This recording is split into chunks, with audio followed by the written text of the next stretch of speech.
कुठल्याही स्त्रीला असं वाटत नाही की आपण आपला संसार मोडावं आणि असं एकटीने फिरणे, क्लबवर जाणे, बायांकडे जाणे आणि घरात लेकरू मिळकत असताना. हाय, नमस्कार. कशा आहात तुम्ही सर्वजण? आशा आहे सर्व ठीकच असताना मी पण मस्त मजेतच आहे. स्वागत आहे तुमचं माझ्या ब्लॉगमध्ये. तर आज सांगणार आहे माझी रिअल स्टोरी. तुमच्या सर्व प्रश्नाचे उत्तर मी तुम्हाला आज देणार आहे या व्हिडिओमध्ये. तर व्हिडिओ नक्की करता पहा. परत परत मला तशीच कमेंट करून नका विचारायची. तर या व्हिडिओमध्ये मी सर्व काही सांगणार आहे, सुरुवातीपासूनच सांगणार आहे. तुमच्या दाजीला मी का सोडलं, का एकटी राहते, असं कुठं असतं का, सर्व काही प्रश्नाचे उत्तर तुम्हाला या व्हिडिओमध्ये भेटणार आहेत. तर नक्की करता पूर्ण व्हिडिओ पहा. ओके, चला. तर काय आहे ना, आपण सोशल मीडियावर म्हटलं की खूप सारे प्रश्न उठतात. सगळ्यातून मोठा उठणारा प्रश्न, ताई तुमचे विचार इतके चांगले, तर तुम्ही दाजीला सोडलं का, सोबत संसार करायचा, मग दाजीला का सोडलं, ह्याचं उत्तर पहिलं तुम्ही ऐका. मग तुम्ही मला सांगा मी बरोबर केलं का चूक केलं. 12 वर्षाचा संसार मी का मोडला, का नवरा सोडला, आणि त्याने असं काय केलं, असं त्याने केलं. इतकी बापदादाची प्रॉपर्टी विकली, मरणारं लेकरू असून सुद्धा त्याला कलप सुचत होते, बाया सुचत होत्या, दारू सुचत होती, मटणाच्या पार्ट्या सुचत होत्या, आणि एका एका रात्रीत 2-2 एकराच्या रष्ट्र्या देत होता, तरी लेकरांचा विलाज करत नव्हता.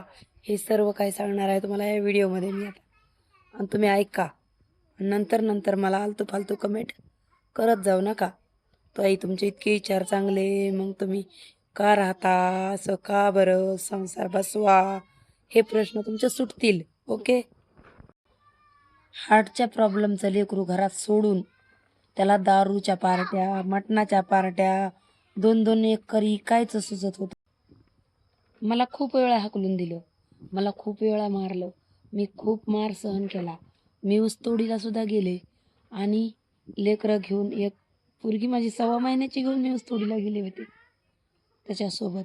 ह्याने कर्ज काढायचं, ह्याने सगळं उडवायचं, ऐन टायमाला मी ऊसतोडीला जायचं, आणि त्यांनी मला ऊसतोडीकडे बी मारायचं, घरी बी मारायचं, सासऱ्यांनी बी नाही सोडवायचं.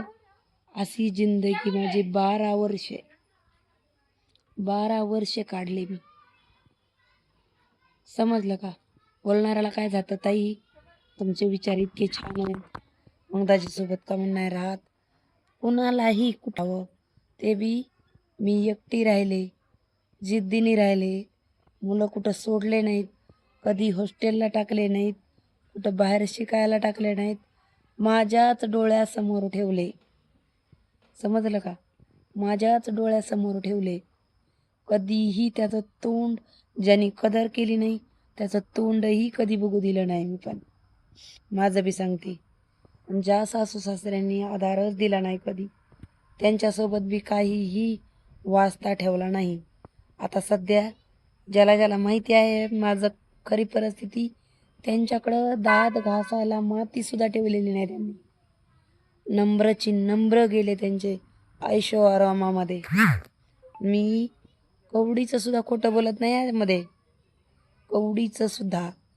पण त्यांनी माझ्या लेकरासाठी 1 रुपया सुद्धा उडवला नाही. सगळं काही झालं माझ्या लेकराचं डोनेशनमध्ये. समजलं का? त्यामुळं हा विषय मला परत परत बोलत जाऊ नका. Okay, bye bye. हार्टच्या प्रॉब्लेमचं लेकरू घरात सोडून त्याला सुचत होतं दारू, मटणाच्या पार्ट्या, मित्रांसोबत. माशासारखं एक स्त्री स्वतःवर कितीही अन्याय सहन करू शकते, पण आपल्या लेकराला जर कुणी बरं बघत नसलं, ते बी हे उडवतोय, आणि तेवढ्या परिस्थितीमध्ये सुद्धा लेकराला बघत नाही.